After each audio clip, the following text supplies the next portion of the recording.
All right. Hello, everyone. This is going to be my first live stream, mostly to work out all of the kinks and issues that come along with trying to do this. And we're going to be talking a little bit about Endgame Factorio. And I realize this isn't a season that I have on my channel, but I will archive this video for anyone that wants to watch it after the fact. Now, Factorio is a game that starts out pretty simple and can get grotesquely in-depth. Hey, Justin, thanks for joining me. I don't know if you guys watching are big fans of Factorio, but I love this game. And it's not conducive to a series, in my opinion, because, as I've said, this particular map has got about 230 hours into it. So that would be an astronomical amount of episodes. But when you get late into the game, there are some pretty serious issues that you run into as far as numbers go. So first, we're going to talk a little bit about the world. This world was the first world where I decided to go away from conveyor belts and try to build as much as possible with robots, but you still need conveyor belts for certain setups. And we'll talk about these different areas on the map here as we get ready to do the research. Thanks, Justin. So the bulk of this area is construction area happens down here, where these robotic factories are, and the bulk of things that are produced by robots, and that's what this whole area is here. So you can see we have, let's talk a little bit about the infrastructure. We have approximately 27,000 logistics robots available. Right, okay. So the ship, okay, so the way it used to be is when you launched a rocket into space, you won the game, and that was it. But in the newest version, they added a lot of different things, and one of those things was that you have a purpose now. So when you launch a ship, you actually get another kind of science. You get space science. And this space science is needed for a lot of different research, so they added a lot of extra research. So let's look at some of them. The way the Endgame works is basically once you research the last level of mining productivity, which is 15, from there on it goes 16 and it has this little infinity marker. And really what that means is once you've researched the maximum amount, they add space science as a requirement. Yeah, green science, science pack 2. But you get space science from rockets, and you need that to research any of these things that go into the infinite scale, meaning that you can effectively continue to increase your productivity or your weapon damage or your robot worker speed, provided you're able to maintain the science. But it's exponential. It starts to get really out of control. 128,000 of these science packs is ludicrously difficult to manage. And that's kind of what I'm going to be showing off in this video, is what it takes to effectively handle that amount of research. So here, let me turn off my pollution. So here on the map, I'm just going to give a quick tour. We have 4 lab complexes, and these lab complexes are an array of science centers that are run with beacons, and they carry all 6 kinds of the basic research that we can produce normally. And then the science research that comes down from the rockets. Yeah, I just got your message, GG. I'm not sure what the delay is, but I just got it just now. So yeah, speaking of cleaning up the alien world, so a big part of this game comes from the aliens, and as you can see, we've pushed them pretty far back, but they're aggravated by the pollution. So the pollution is getting really out of control. Now, that's mostly because of, let's see, we have five rocket assemblies, and these will all need to run once we start researching.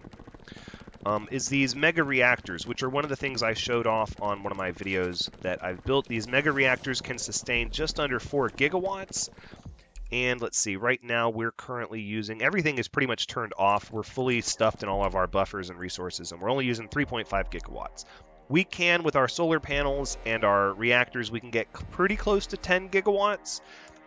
But the demand, I've seen our demand go as high as 12 gigawatts when everything is kicking off. And it takes a long time to get to that point. But we're going to do it before too long. So let's talk about how we manage our robots. So in the end game, you know, we have all of these logistics robots, but what I've done is I've built up this circuit network here. So this RoboPort, it outputs these values for how many robots are available and how many are in production total. And then how many available construction robots and total construction robots. You can seal off the nests, but the problem, okay, so the problem with your with the aliens is they eat the pollution. So you can see the little pollution blocks. They'll come over here and they'll get ate up by these nests, and then they'll spawn armies, and eventually the armies will rush your factory. Now the factories themselves, though, you can see anywhere we have radar coverage, we can remote view, are fully set up by these laser turrets. We're pretty well defended. You can see at any point in time, this little exclamation point, they're testing the perimeter all over the place. We used to call them back with nukes as far as we could to try to get them away from the pollution, and we might do some combat in this just to show off how powerful the nukes are. But the nukes, they still lag the game a little bit. So these robotic factories, what they do is, and you can see over here on the right, it says logistic robots. We have 27,000 available, and there's 24,000 available out of 27,000 total. Now, what this system does is it measures if it takes X. This is actually a really cool thing. So it takes X, which is the amount of logistics robots that are available to do work, and this over here takes Y and divides it by 10 and gives that a value of R. So it says it takes 1/10 of the total logistics robots available, so 10%. Hey, Otaku Samurai, what's up? Shere Khan, man, yeah, surprise live stream. This one is a surprise. When I do the oxygen not included live stream, there will be a much more of a planned heads up. This is mostly to make sure my sound is good, my windows are set up properly, and that everything is working as it should before I do a really intense dedicated live stream. I like to try to get everything as professional as possible. So for this we're taking the available logistics robots that those are the ones that are available for work, and then the total divided by 10, and then we're telling this thing if the amount that are available for work is less than 10% of the total amount of robots, then what happens is these will feed more robots into the system. So the system will actually front load robots and it'll produce them very quickly. Once these machines get going, you'll see that there are tons of these flying robotic frames backed up into storage. And this system can put about 5,000 logistics robots into the network immediately. Hey, what's up, JC? Oh, thanks, Otaku Samurai. The fluid synthesis is a little complicated. This thing is kind of a pain in the rear. Basically, what it does is it uses active provider chests that are stuffed full of solid-state fuel in order to make sure the pipes don't back up so that we have a constant flow of all three types of oil to make lubricant and flamethrower fuel. Waiters to the stream reminder video I noticed. Oh, well, that's good. That's good to know.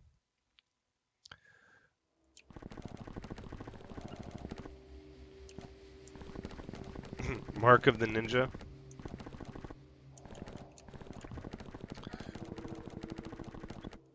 So this is the main, and this is kind of crucial to what we're actually going to be doing. What this is so all of our stuff that's produced on conveyor belts through large factories is fed here. And this system is what supplies all of the goods for the robotic factories down here that don't require conveyor belts. These light indicators give you a heads up of how much the supply is. If it's blue tipped, it's full. When it transitions to yellow, you're down to 50%. This is the last 25%. And of course, if this light goes out, you have none in storage, which that would be, I can't imagine. But what this gives you is a nice visual indicator that you can look at and see, oh, we're starting to run low on steel, or we're starting to use up our red circuits, and you can address that production accordingly.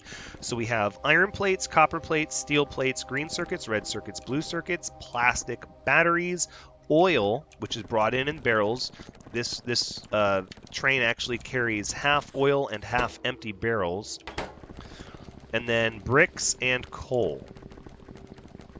So what we have up here, robots building robots. That's once this thing gets going, I just want to make sure that I address it all, because I'm sure that there's going to be, you know, other people that come back and watch the archived video that are going to want to fully see some of this. This is a buffer system. Now, what this does is it processes all the copper that gets shipped in on these trains, smelts it down into plates, and then stores it in this huge array, which it then feeds to other areas. Now, these buffer systems, these hold about 2.7 million.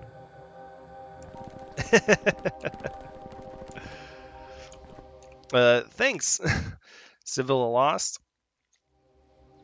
Screen tears. Oh, that's no good. Yeah, that's a good question though. Does anybody else have a nose?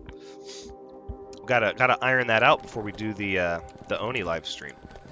Each of these holds 2.7 million, so that's 2.7 million copper plates and 2.7 million copper plates here. We also have one. See, we're gonna use the remote viewing, so we don't gotta run around everywhere. We also have that for iron plates at the iron foundry, and then we have a simple 2.7 million steel plate here. Oh, it does. I can see that a little bit.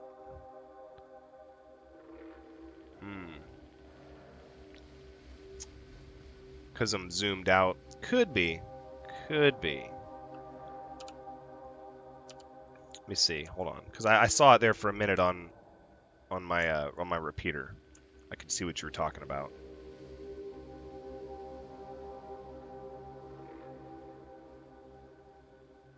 Yeah.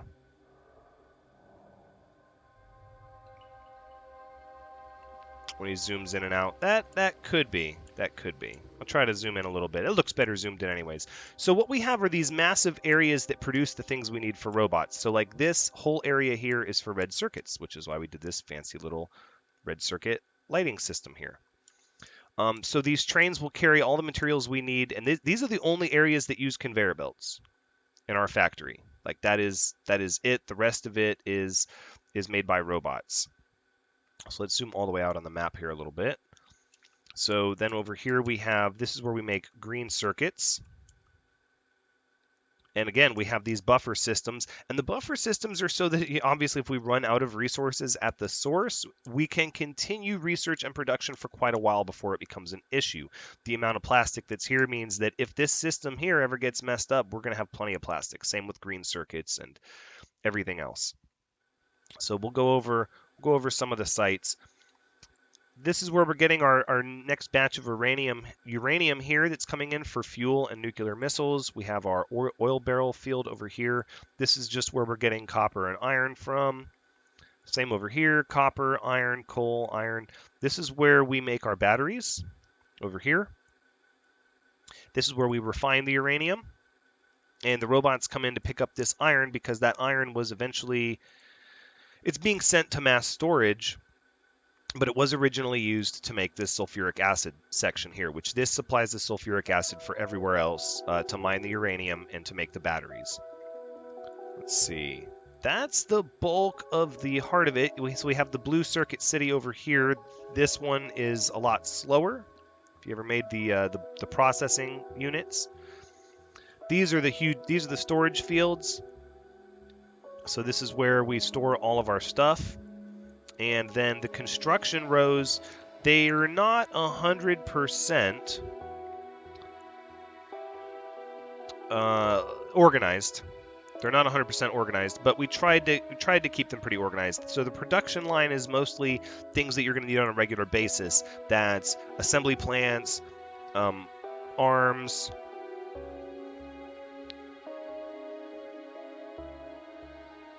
Pause buffering. Yeah, ideally, we weren't thinking green technology, Justin. Ideally, or in the beginning, we were very much just trying to lay concrete everywhere. In fact, I think my motto was that we were going to concrete the planet, and where we couldn't concrete it, we were going to glass it with nukes. However, one of the things we did to make this game more challenging, because we had played it before, was we increased the density of the aliens to max.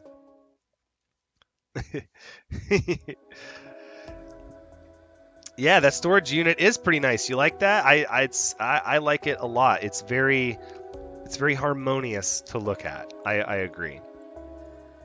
These sections here make pieces for the rockets, and then down here is mostly where we do science. But what we realized is the pollution was actually causing a lot of latency in the game, because while the aliens are eating the pollution, they have to buffer. Like they have to load. They have to be present in the game's memory, and because of that, it was not working. So we started ripping up concrete in an effort to try to get our pollution down and to keep the aliens from just being all over the place. This game is incredibly complicated, Shere Khan. It's a lot of fun though. Definitely, like I said, this is not my first time doing it, and my friend, it was not his first time doing it either. We very much though we had a vision where we wanted to explore the robot side of the game, because a lot of the times in the past when we had done this, we had built massive conveyor belt factories, and we wanted to transition to robots. Yeah, you don't want me to be president? Well, if you saw my my I think there were some times where I burned down entire forests with a flamethrower just because there were some alien bugs hiding in it. This game, I would say, is a touch more complicated than Oxygen Not Included, but I don't know if it's as challenging. I feel like the stakes in Oxygen Not Included are a lot higher. If you don't set something up properly, then people are going to suffocate or starve. Whereas in this game, if you don't set it up properly, you're just not being efficient. As long as your perimeter holds, like there's really no danger at this point. The bugs are fully kept away, and there's no survival element to it beyond the aliens tearing your stuff up. So at this point, it's just how efficiently can you get your numbers to funnel. I did try the mods to try to get the latency to improve, but truly it's a matter of here. I'll try to zoom out a little bit. It's a matter of just how dense these alien groups are, because it's wall to wall bugs out there, and that's from all the research I did. That is the bulk of the latency issues, are just how many bugs there are. Okay, so let's demonstrate some research. So what we're going to do is we're going to research mining productivity level 24. It's 2300 of each research, and you'll be able to see about how fast this goes. I'm going to get a drink while it's happening. It's pretty quick.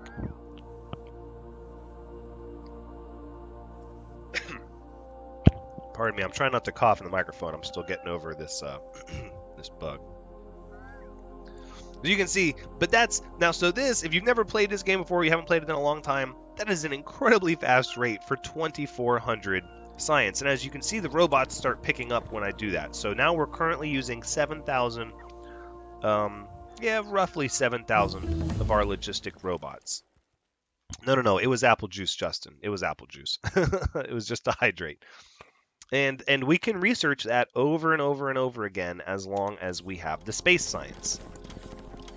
And the robots are doing their little harmony of carrying all of the research where it needs to go, and then they're carrying their materials to produce more research. You can see, too, these are, rapidly producing to make up for the ones we just used.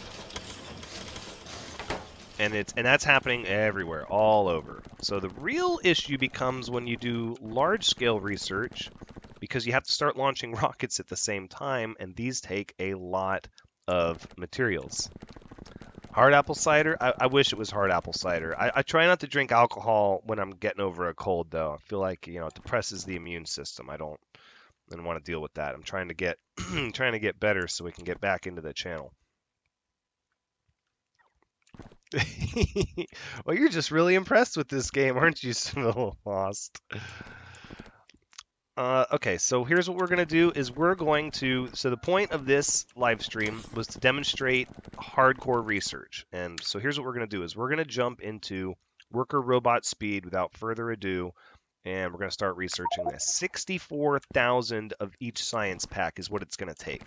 And what that's going to do is that's going to really start stressing these systems, probably beyond what they can handle, but we're going to use our little identifiers next to our materials to see what we start running out of. So what we can do is we can start telling these rockets that they need to automatically launch the minute they're ready and have a satellite in their inventory. Because we're going to need all 5 of these rockets launching as fast as they can to keep up with the science research demand. We'll zoom out. And these rockets will launch fast. All right, so I'll come over here and I'll just give you an idea of how quickly this rocket's going to be ready again. And this takes a tremendous amount of resources. Well, the end goal really is to launch the rocket. Technically, once you have launched the rocket, you have won the game. Beyond that, it's really just chasing whichever research you want. It's possible, if you have the science packs and the front end resources that you can keep up with your demand, that you can chase some of these stats into really high numbers.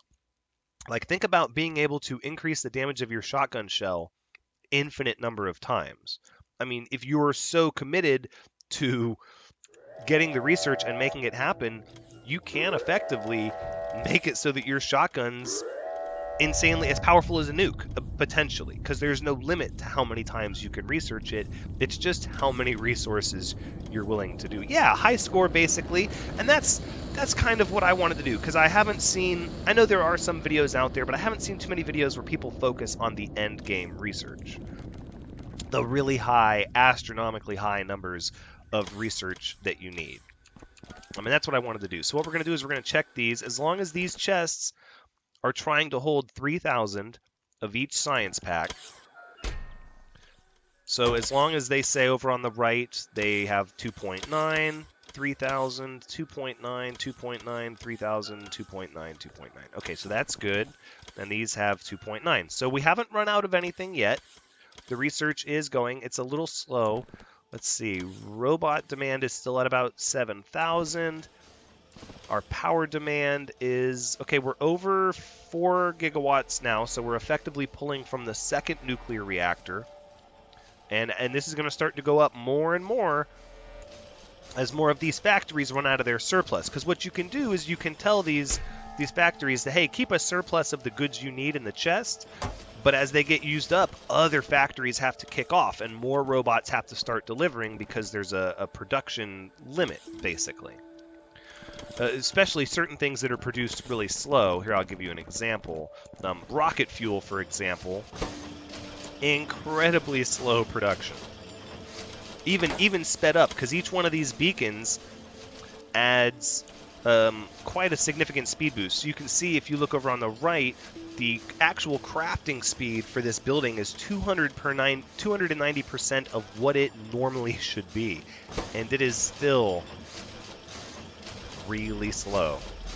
And then you get a free one. Every time this purple bar fills up, that's your productivity. You get a free material or a free product without using materials. So we're actually cranking out as many as we can per unit, or per little module here that we have strung together into these neat little squares. Okay, we're about a quarter of the way through it. Let's go check on our supplies here. So what are we looking at? Okay, so it looks like we're using some of our oil, so we've only lost the blue tip of these bars so far. Looks like steel, you can kind of look at how many chests are being pulled out of by the robots. Steel is probably going to be the first one to go.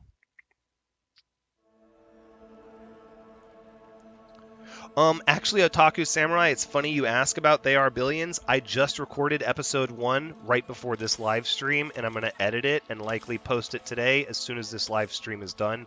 And this live stream and They Are Billions episode 1 will be the first, will be the 2 episodes that are posted today. That game, not to get distracted, but to talk about They Are Billions for a second. That game is a lot of fun and really, really hard. It doesn't play like a normal RTS, and I absolutely did not understand the core concept of how important your perimeter is. It's not like it used to be in RTS games where you know, oh, somebody broke through the wall, so you just kill them, or your towers kill them, and then it's all fine. It's like, no, it is a horrible domino effect if your perimeter gets breached. Yeah, that's what I realized. You have to expand, but you have to have walls. Like, you have to be able to find choke points everywhere and wall them up and gate them up so that if you lose an area, you don't lose everything. Is it goes too quick. The minute you lose a small area, it's if you don't have a wall between that area and your central area in your central building, your capital, then you're done. Then it's over. You won't be able to. Oof. Yeah, you'll see. You'll see. My my first episode will be going up later this evening. All right, so we're actually doing pretty good. Worker robot speed 12 is about a third of the way through. You can see the trains are arriving on time.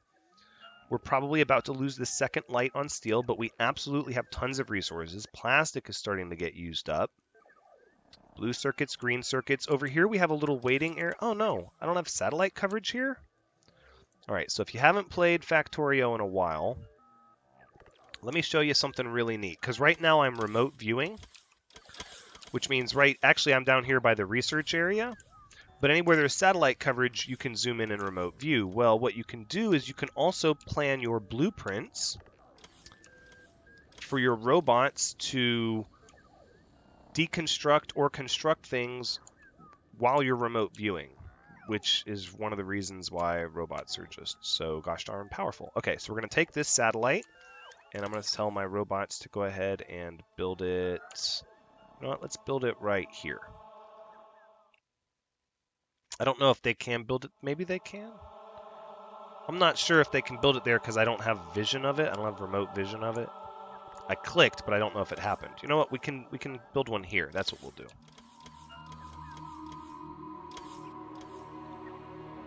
Yeah, water is really the heart of the issue in Oxygen Not Included. Trying to get the most out of your water. All right, I'd like this satellite to get built, please. So one of my construction robots will come over here pretty soon. All right, Otaku Samurai, thanks for popping in. Really, I do appreciate it. I will be trying to schedule the Oxygen Not Included live stream well in advance, so hopefully, you know, you'll be able to make it. If not, though, it will be archived, but it also will be longer and more dedicated. So, thanks for stopping by, though. I think we need one of these power poles right here. Yes, Friday. Tell me about it. It is nice that it's Friday. All right, well, we're not going to get remote viewing over there just right away. Okay, we're approaching half. I'm a little concerned about the research piles. Let's see, 2.9, 3,000, 2.9, 2.9, 2.9. It looks like we're keeping up with everything. 2.9. Let's go check one of the other research areas. Because the robots are going to prioritize chests by proximity, which means the research that's furthest away from the manufacturing centers is going to be given the lowest priority. Now, it looks like we're keeping up with demand so far. Everything is still right around 3,000. Even the space science is at about 3,000. That's pretty good. The rockets are likely going to slow down soon, though. They can't maintain this breakneck pace forever.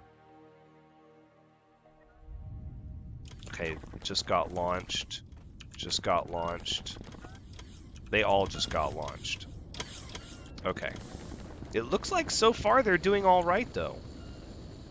They still have tons of resources in surplus. Okay, so we've almost done about 32,000 science research, and we're still maintaining. This is good. This is better than I thought it would be. You know, we're keeping up with the space science. Let's see, actually, yeah, I was going to say we're a little ahead on the space science, but we're not. Nope, we're not. You can see, so if we were ahead on the space science, these chests would start filling up. Oh, this one is full. 4,000. Okay. This rocket doesn't need to launch.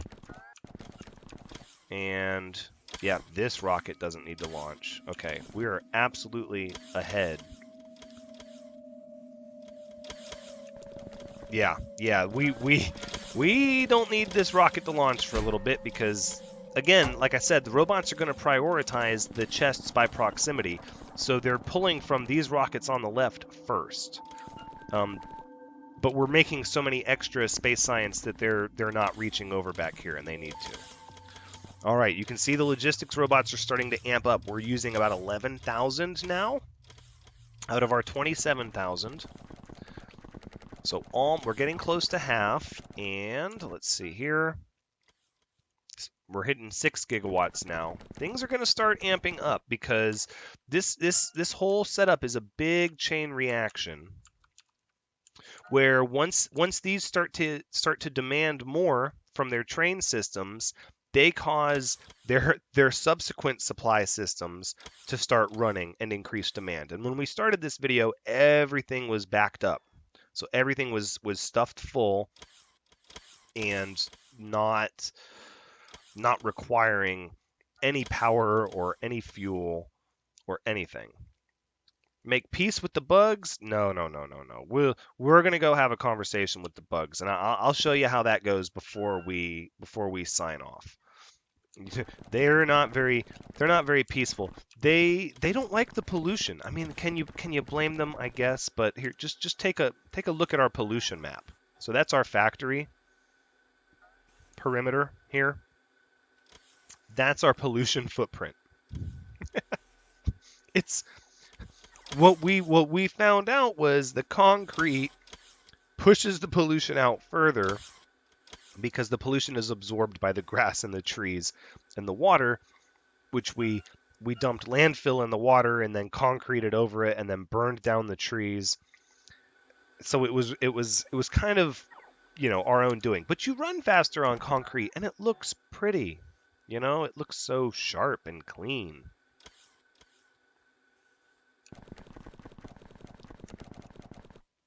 And then I think we're going to be able to do this robot speed improvement. Let's get rid of that. Pretty easily. Look, even the steel. I was worried the steel would start falling behind, but it's not. Okay, so and let's talk about the storage here. This storage actually fills up faster the more that you're missing. So the trains are set to recognize when their activity stops, which means these arms aren't grabbing inventory out of their cargo container anymore. So as long as at least one cargo container is empty, meaning it's under a certain amount, and there's 5 seconds of inactivity, then the train will leave. Or if the whole thing is empty, then the train will leave to go get more materials.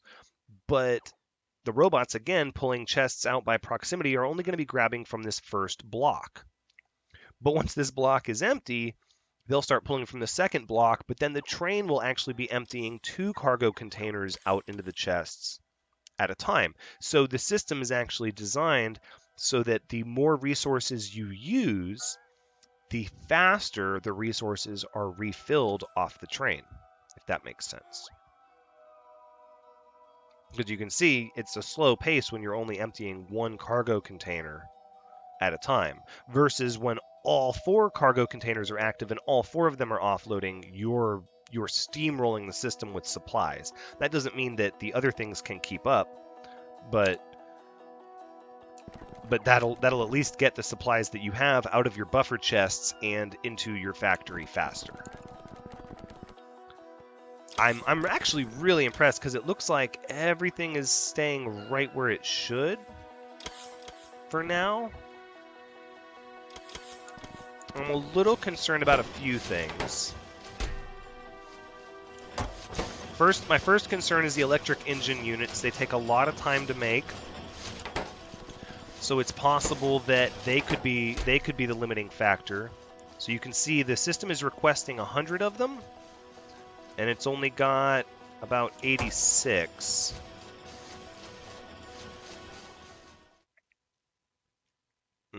Okay, so you can see here, it looks like we're running out of furnaces.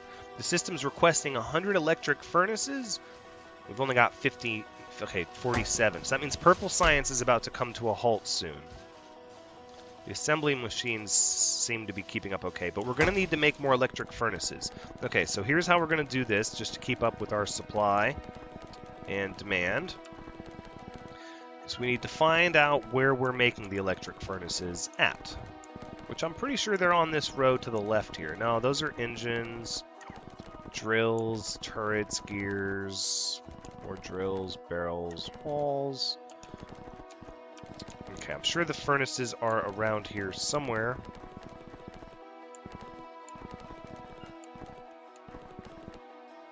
See, and this is the problem. This is why we tried to keep everything organized really well. But sadly, that doesn't always work. See, this is the weapons area. This is where we make the nukes, the grenades, some speed modules, combat robots. Oil derricks might be around here. Cargo containers, trains, lights. Alright, let's see if I labeled it. It might... It's gotta be... No, that's the foundry. It's gotta be up here on the production line.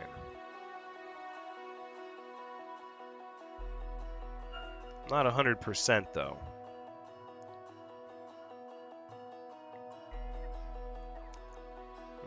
I felt like it was over here though, on the side. It would have been close to the purple science because we tried to keep buildings close in proximity to where they belonged. And I'm trying not to move the screen too fast to limit the tearing. Wait. What is this over here? No, it would have been somewhere close to the purple science, right? It would have been over here, science labs, wires.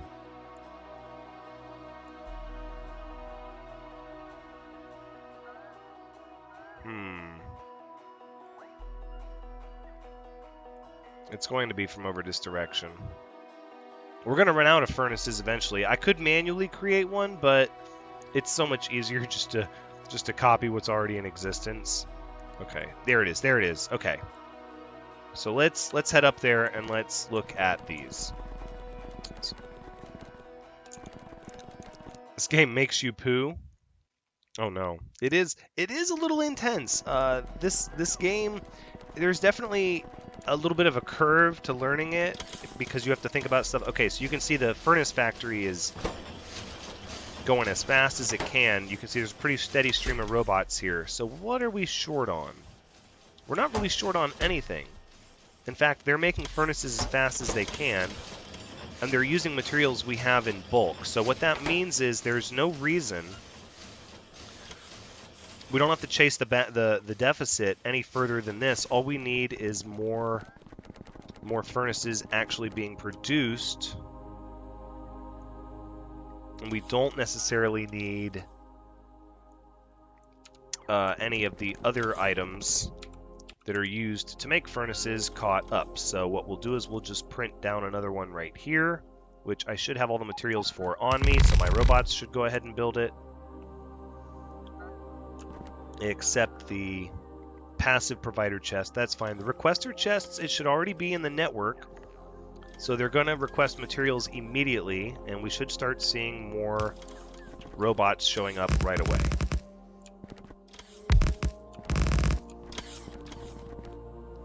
Enough is never enough, Justin, that's right. There's always got to be more.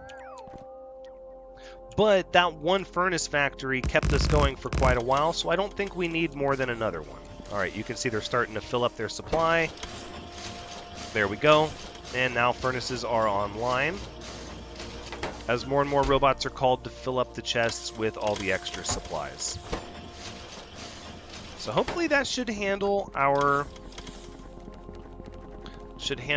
purple science issue. Another one that tends to fall behind is yellow science, because you have to make these speed modules. Well, we could check the blue. They use engine units. That tends to get, nope, 100, 280. Yeah, that's pretty good.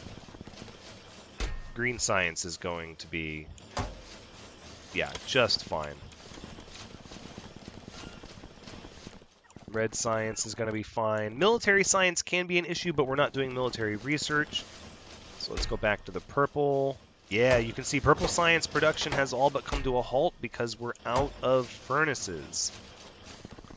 Same here. Look at that. That's no good. So we got almost objects destroyed. Okay, looks like we've got almost a breach here on the northeast corner. Over by Battlezone Alpha. I'm going to have to get over there. Okay, well, that's pretty good because we're going to do some combat now.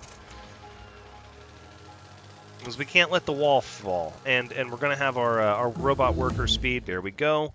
Now you can see it doubles 128,000 of every science for the next for the next level of research. But as you can see now, our robot workers are even faster. Yeah, lock down the area and flood it with gas. I believe most of the time I say kill it with fire, but we're actually going to kill it with man-portable nuclear rocket launchers, you know, Starship Troopers style.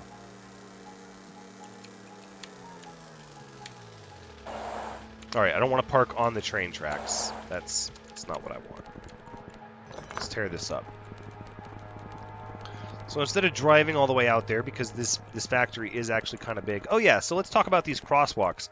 These are pretty neat. So I rigged it so that as long as you're on the tracks or near the gate, the trains will recognize that you're here and they'll get a red light and they'll stop so that they can't run you over. And if they get to the crosswalk before you, the door will come up and the lights will turn red. See, look, this train is like, stop, somebody's on the crosswalk.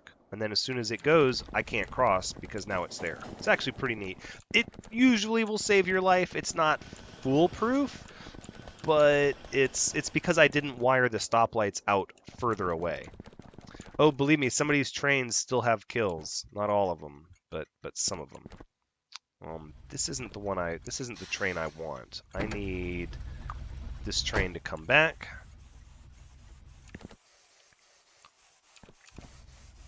Believe me, some of these trains still have kills. If you're in a super hurry and you're running through the crosswalk as fast as you can, they absolutely can get you. That is a thing. Be sure of that.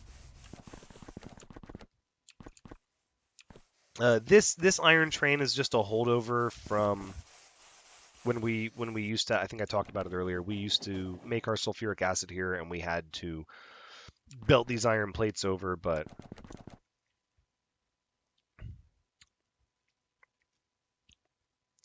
see, I wish I could nuke them from orbit, but that's not a thing. It's not a thing that we can do. So instead, we're going to man portable hit them with nukes. Who are we still being attacked over there? See, the perimeter gets tested so much, it's hard to know. Yeah, so this area up here, it is still receiving some issues. So we're going to take the train over to where the uranium is being mined. And that should... What are you slowing down for? You were clear. Go ahead. Go. You're good. That's why there's more than one lane.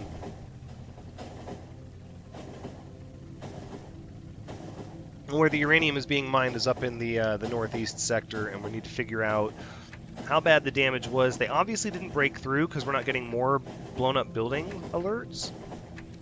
But I don't know if they damaged the wall and the turret or just the turret. But if they broke a turret, then that wall is going to be much more likely to be compromised in the future.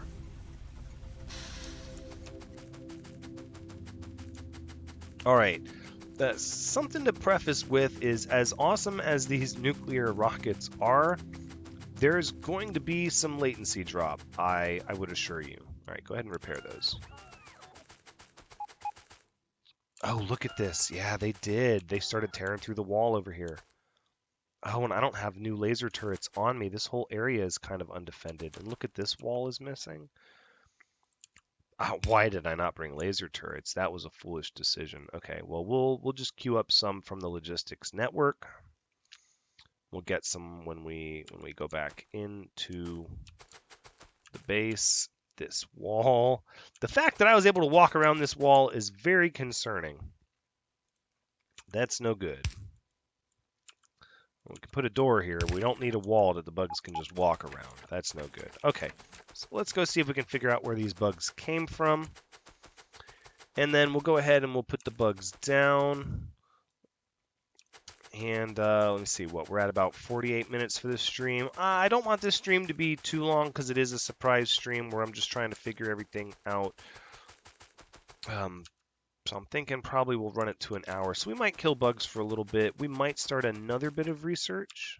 I think I'm going to keep going with this mining productivity for a while so that we can get more resources out of the mines that we have. Yeah, you can see areas where the forest looks like this. It was because I killed it with fire. Oh, I forgot my shields. Horrible, horrible mistake to make. All right, let's put our shields on and our night vision goggles. We'll let our shields charge up for a second. So I try to be more selective in I don't shoot nukes into the woods because we need the trees to soak up our pollution more. So I'm just going to go in and get these guys with a shotgun. There you go. Okay. Now, the real issue are the huge bug nests. Oh, you guys are nothing. Oh, look at that. Mining productivity again. Let's keep going. Yeah, the green ones. Those are the ones that are a problem. All right, where is the nest, though? These little nests, they don't matter. So we're going to put out some combat robots here and kind of just let them do our work for us. Done a lot of research in combat robots, so they're actually incredibly strong. So they'll do most of our work for us. There we go. So you can see that's a little bit of Bug City up there. Let's give them something to think about. There you go. And then over here, yep, we're going to give these guys something to think about too. Woo, there you have it. And that's how you clear the bugs out.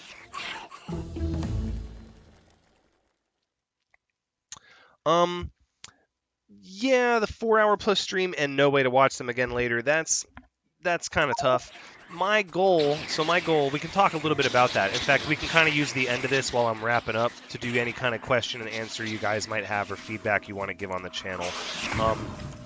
But so my goal was to probably try to do a 3 to 4 hour stream, but then what I would do is I would archive it and put it there so anybody could watch it later if they wanted. Because I don't want to do an episodic season of Oxygen Not Included again. I felt like it really, especially because of how fast all the new content is coming out, it just makes it that much harder to do other games and everything. It just became through every episode I was doing every day was Oxygen Not Included, and it was fun for a while, but starting over so many times, there's only so much you can do about that. Abandoned ship like Starship Theory. That's kind of interesting. I had a lot of fun with Starship Theory. I was hoping they'd have more new content come out for it than they've had, because I think they've only had like, ooh, look at all those worms. I think they've only had, hot fixes mostly, a couple of changes, but not a lot from what I saw. Oh yeah, there's your latency drop. Boom. The only good bug is a dead bug. So we'll give these guys a nuke over here. You get a brand new nuke, and you get a brand new nuke. Everybody gets a brand new nuke. Oh, the developer went away for Starship Theory? Oh no, I feel like that game had a lot of potential. That stinks. Oh well. Wasn't meant to be. So Abandoned Ship, I'll have to check that out, because I do want to focus on some new games. I want to have a couple of games that, is that, yeah, Merry Christmas indeed. These bugs are enjoying the nice, soft glow of 1,000 suns, you know. There you go. Get some of that. Some for you. Some for you. We'll just launch so many rockets, we'll see if the game crashes. Whoa, whoa, whoa, stay back. Oh. You don't want to get caught in the blast. Okay, yeah, the latency's plummeting.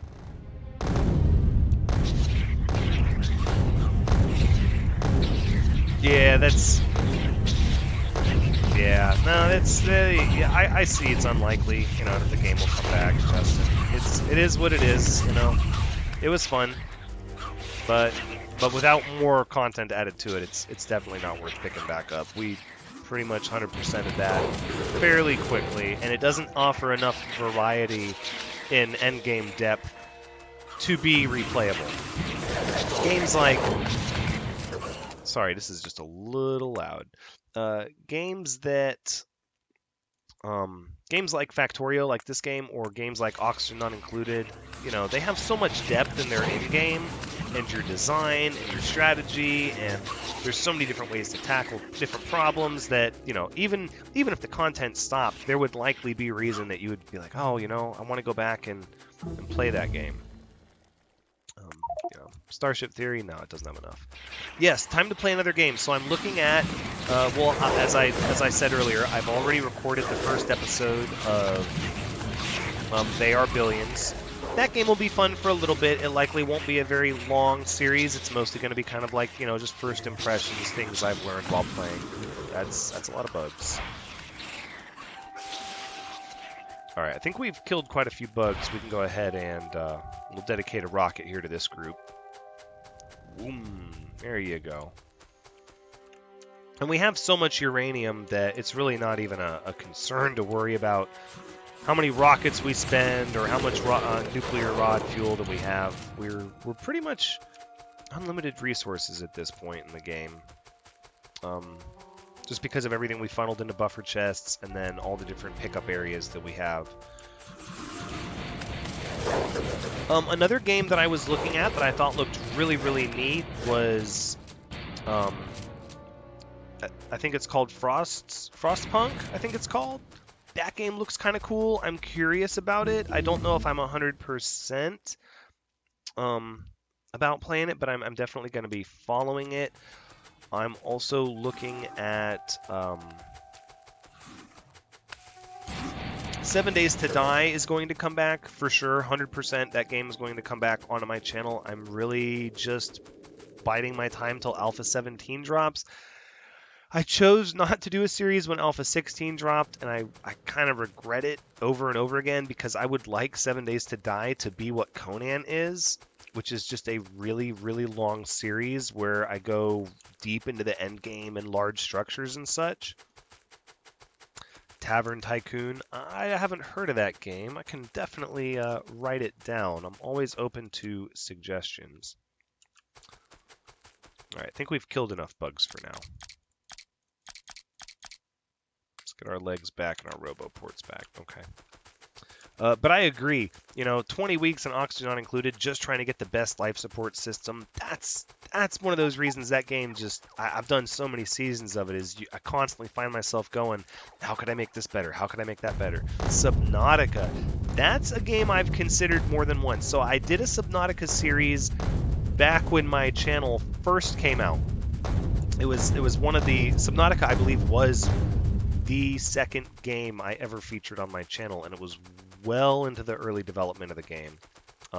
You know, a little over a year ago. So not super early, but it was still pretty early. And I've kind of wanted to go back to it now that it's hit full release. But I'm sort of torn with it, only because it's a story-driven game, and it almost seems like the games that people like to see the most are the games that have a lot of variety to it. Now, I know with base construction and different things, there is variety to it, but I worry about the story aspect. I've not had a lot of luck with story games, because generally people see the story once, they don't necessarily want to see it again. They might. Subnautica, though, is probably one of the better survival games I think that's out, as far as having a definitive end to the game. Whereas games like The Long Dark, where I'm playing The Long Dark now, which I'm not playing the story mode, but The Long Dark is not going to be a series that I play for a super extended amount of time because either A, I'm going to fail and die, which is highly likely, and that is its own thing, or I'll eventually survive so long it won't be fun anymore to play because at some point you end up into just a deep grind of how long can you stretch this end game out. Minecraft, I actually still play survival Minecraft quite a bit off and on. It's hard to put it down. Um, I feel like Minecraft though is played out online. I feel like there's not a lot of room there that to make Minecraft interesting. You've really got to go outside the box. Oh, look at this! Look how much our steel has been depleted. So this little meter indicator here, yeah, we've got some serious issues with our steel. So, and the robots, yeah, we're actually using half of our robots now. Pardon me.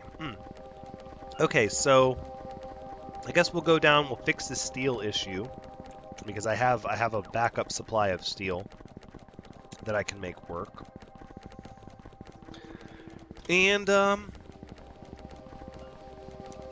yeah, I have to join other YouTubers or a lot of the or it'd have to be, for Minecraft it would have to be games like where you work in some kind of fictional story that you've written to it or something, and I can see a lot of different options being things that I consider in the future, but for now, the majority of what I need to do with my current, time constraints is I need to be able to record the majority of a game that I'm playing and edit as little bit out as possible. And that's not because the editing is difficult, but just time consuming.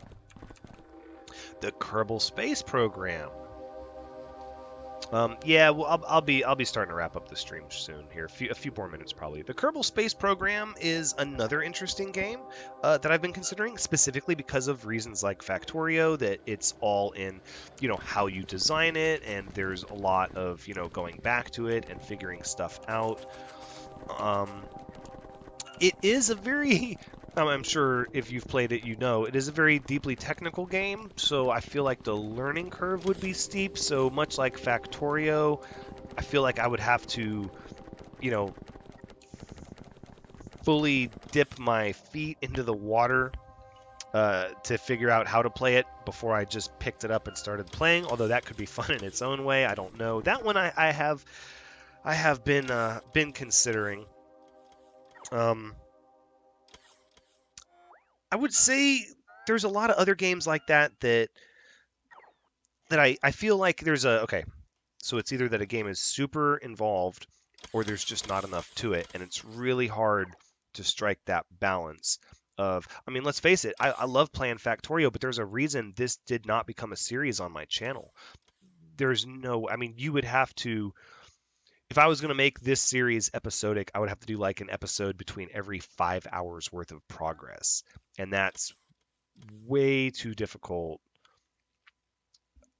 I would feel because this game, even though it's 230 some odd hours, it was played over an extensive period of time. The series would have drug out for a very long time, and it wouldn't have had a lot of um, continuity between episodes. But I definitely like all these ideas, and I think that I'll try to do more kind of surprise live streams like this every once in a while, where they're mostly just me playing a game and fielding ideas and questions from everybody, because I like that. I like having the back and forth with everyone. But this stream is pretty much going to be over now. I only intended for it to go for an hour. Again, this was to show off Endgame research, a little bit of our factory, and to mostly make sure the bugs are worked out. So the game that I'm probably going to be streaming fully in the future is going to be Oxygen Not Included. Instead of doing that as episodes, I'm going to be doing them in streams, probably in blocks of anywhere from 2 to 4 hours. I'm not sure yet. And then I'll just have them posted so that people that miss the live stream can go back and get caught up. And I don't know if I'll do one a week or two a week, but it'll probably be a minimum of one a week. I agree, Justin. I think an Oxygen Not Included live stream is the way to do it. It'll also be good because I can get duplicate ideas in the moment on the stream instead of trying to dig through comments and see who commented more recently or first, or that gets haphazard and chaotic. Whereas I can in the moment, interact with people, take ideas, especially all the little silly things I do that people have hints for that I messed up on. But all of that being said, I'm going to go ahead and sign it off. Thank you, everyone, for showing up and giving me your support on this no notice live stream. Stay tuned for the channel when I'll announce when Oxygen Not Included Tubular Update live stream will take place, and then I hope to see everyone there. Thank you, Shere Khan. And 5 cycles is roughly 1 hour. 10 cycles at normal speed would be the max. You're welcome, Clone Farmer. You're welcome indeed. I'm going to do some surprise live streams from time to time. Like I said, just to have kind of a back and forth. But yeah, mostly the dedicated one will be for Oxygen Not Included. And yes, and everyone have a Merry Christmas or whichever holiday that you celebrate. You're welcome, Fabian. Thank you for showing up. Thank you for the support. As always, I deeply appreciate it. And I will see you guys in the next video. So take care.